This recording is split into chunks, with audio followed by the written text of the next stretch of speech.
introduction. I'm honored to be here with you tonight. It's my pleasure. I would like to thank BRCC for giving me this opportunity, the staff, ExxonMobil, and all of the contractors for being about it. You know, we can talk about a lot of things, but being about it is another. And what they're doing, and I had opportunity to help, is help change people's lives. One of the things that I realized my task tonight is to encourage and hopefully plant a few nuggets into your life by some of my experience. I can remember 40 years ago when I was sitting there waiting to get my diploma, wondering what I was going to do next. And I must tell you, as I paid attention and I thought about the things I was going to say to you, after paying attention to all of the things you went through, they already mentioned some of the pandemics, the struggles. Looking into your eyes, you have really inspired me. I know I got 41 years in the industry, but I think I got a little more left just watching you guys. But before I get into my speech, I want to tell y'all something. There's a vicious rumor going around about Sherman at BRCC. And I want to confront it right now. See, somebody figured out my last name, and they say, is that the man indicating that big mouth girl on the radio that won't shut up and keep us here all night long? Well, it ain't my fault that that's my daughter, but I don't go on and on like that. You know, she just won't shut up, you know. But I'm only going to be here for a few minutes to give you a few nuggets for my life. One of the things I want to say, the struggle is real. It's real. And when I thought about it, when you go into college and you're trying to get a diploma, you got things such as you got to have time management. You got to manage your time. You got so many things and balls to juggle up. Hey, the struggle is real. You think about it, hey, how am I pay for the school? Thank God they have people that help pay into you and help you pay for it now. Then you think about it, well, how am I going to get the homework done? Then when I think about you guys, class getting shut down, then you got to try to do it over Zoom. If you got a fat finger like mine, you got to try to figure out how to use Zoom and get the work done on top of that. And some of you had jobs that you had to go to, part-time jobs, some had full-time jobs. And some of you even lost those jobs that you had at that point in time.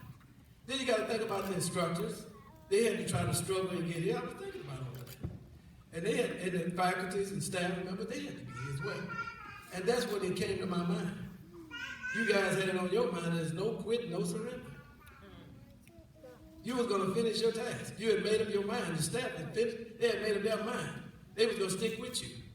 Even through the danger of not knowing who you're going to come in contact with, who had what, you would not quit or surrender. At that point in time, I haven't finished, but I'm almost done. I think we should give ourselves a round of applause just for that.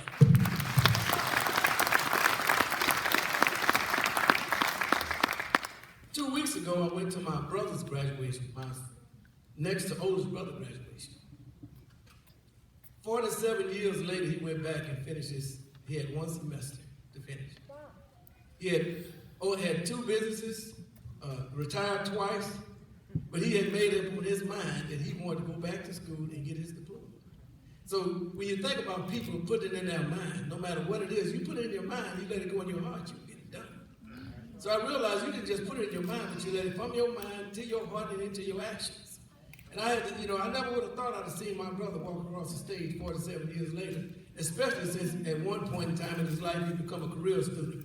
He played pool, he played basketball, and went to every party. But life after life, he decided that he wanted to get it right.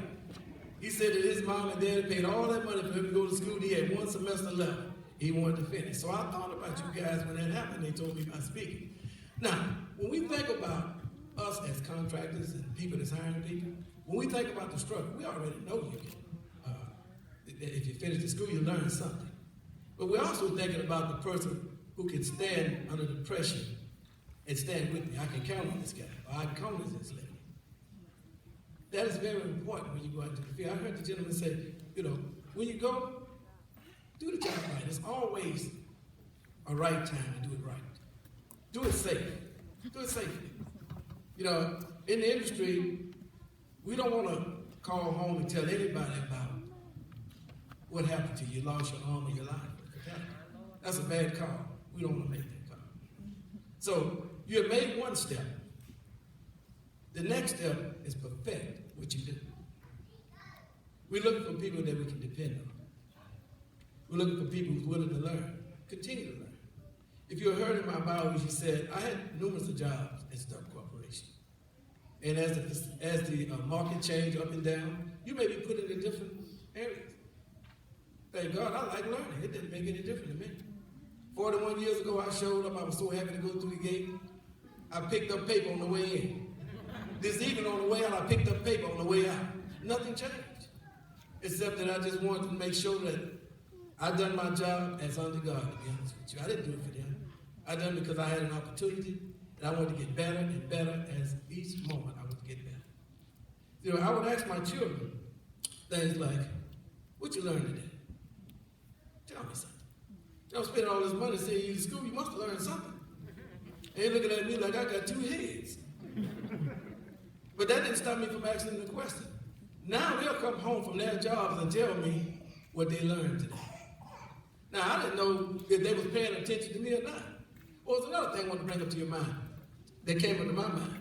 I've called about 10 of my classmates that graduated with me from high school and asked them to tell me one thing that they remember the commencement speech. Something they said. Do you remember anything? I don't remember who it was. I don't remember nothing they said. I don't remember nothing. And guess what I found out? They didn't remember anything.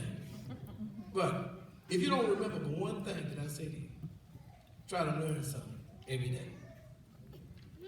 Try to help the next person beside you every day. Bring your best to the job every day. Because you're not just keep competing against the next company that's making your product here in America, but it's a worldwide thing going on right now. We're competing against the world. You know, and another thing, don't be afraid to fail. So I'm not afraid of my children. I told them I'm not afraid to fail. If you shoot high and miss, I don't have a problem with that. But if you shoot low and hit and you satisfied and settle for mediocrity, what's your last name? I cannot accept that. Never shoot low and be satisfied with mediocrity because you was born for greatness. Anybody that went through all of the obstacles that you guys went through, you was born for greatness. We have some of the students that finished from this program and work at the Stubb Corporation. And I want to be very honest and truthful. I helped mentor some of them when they was in school. And we have a test that we call the NOCTI test that I thought, a lot of people come and they don't pass the test.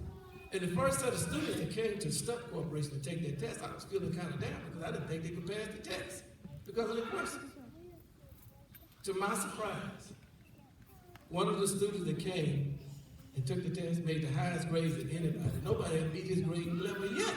He made the highest mark of anybody. So that taught me something. Don't judge the book by its cover. This is a very good program that you have finished. And don't take it for granted. But another thing I want to bring to your attention. There's other people's counting on you. In order to keep this program going, people are going to pay attention to what the students that they've done.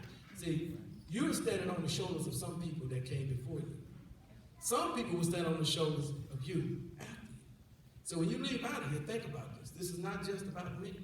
It's about the ones that's going to come after me. And I want to make sure, whatever I do, that I make it count. Every second.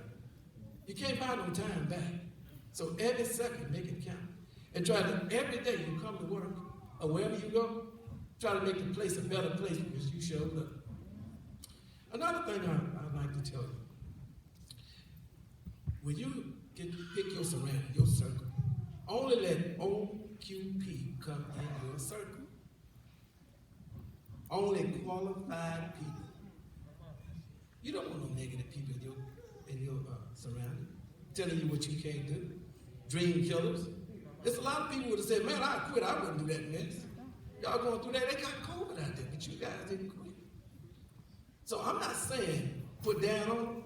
Just say, I understand you. I got to go. I'm looking for qualified people in my circle. I heard one man say that, I was listening to a speech, he said he had some people in his circle, and he was trying to figure out how he qualified. And he said he had one guy in his circle that was so broke, he was too broke to pay attention. He know that guy didn't qualify to be in his circle because he didn't want to be broke. So whatever that is that you don't want, you know that is, and they're not helping you go towards your goal, then that's not a person for your circle. Another thing I ask myself this every day. How you living? Not how you say you living. How you living? Remember Shakespeare said, first be true to thy own self. See, mouth can say anything you want it to say. But in that heart, you know the truth. Are you patient with people? Are you gentle? Are you kind? Are you trying to learn and help the next one to you? Are you thankful to your employer for hiring you? Are you just thankful at the moment? How you live? 41 years later, I asked myself that question at the same job. How you live? I went from a second-class electrician to a lead man was working for me, to a supervisor, to a superintendent, to a manager, to a director, to an SMO. The market took it back down to a superintendent, then a supervisor. Nothing changed, as they said. But I applied for one job, an electrician. The rest of it is because how I was living. Not how I said I was living. I wanted to be the best. I wanted to work with the best. I wanted to keep competing against the best. Not because I wanted to show off. I just wanted to be good, and I was grateful. If you ain't heard nothing else that I said, ask yourself every day, how you living? I pray that you are blessed. Much love to you.